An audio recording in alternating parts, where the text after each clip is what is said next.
आपसे मैं निवेदन करना चाहता हूं कि देश की प्रगति में कर्नाटक का बहुत बड़ा योगदान है, इसलिए कर्नाटक के लोगों के कंधों पर बहुत बड़ी जिम्मेवारी है।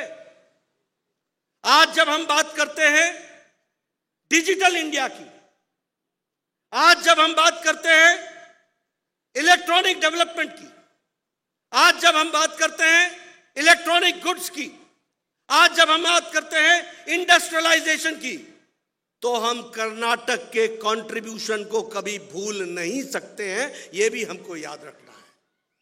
और जब मैं ये कह रहा हूं, आपको जानकर के खुशी होगी कि पिछले दिसंबर में यूपीआई का ट्रांजैक्शन 782 करोड़ ट्रांजैक्शंस हुए और 13 लाख करोड़ रुपए का ट्रांजैक्शन हुआ है।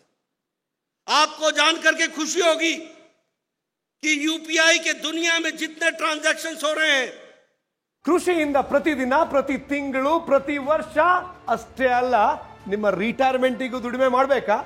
ಮತ್ತೆ ಆಗ್ತಡ ಫ್ರೀಡಮ್ ಆಪ್ ಅನ್ನ ಈಗಲೇ ಡೌನ್ಲೋಡ್ ಮಾಡಿ। उसमें 40% ट्रांजैक्शन भारत के हो रहे हैं, भारत के लोग कर रहे हैं, ये हमको ध्यान रखना होगा। मैं ये बात आपको क्यों बता रहा हूं? मैं इसलिए बता रहा हूं कि यही कांग्रेसी साथी बोलते थे कि भारत के गांव में इंटरनेट की फैसिलिटी नहीं है। यही हमारे कांग्रेसी भाई बोलते थे कि यहां डिजिटल इंडिया कैसे होगा, यहां आधार को कैसे जोड़ा जाएगा, यहां आधार को कैसे साधारण आदमी लाभ ले सकेगा।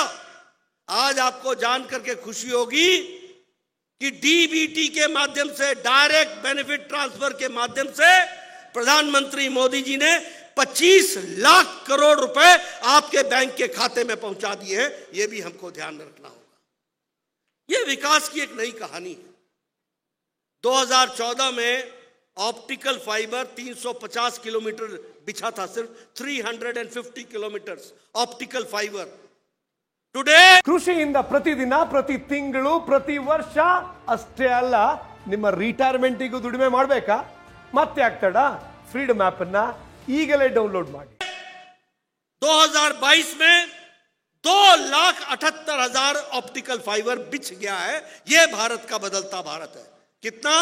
2,78,000 किलोमीटर की ऑप्टिकल फाइबर भारत में बिछ चुकी है।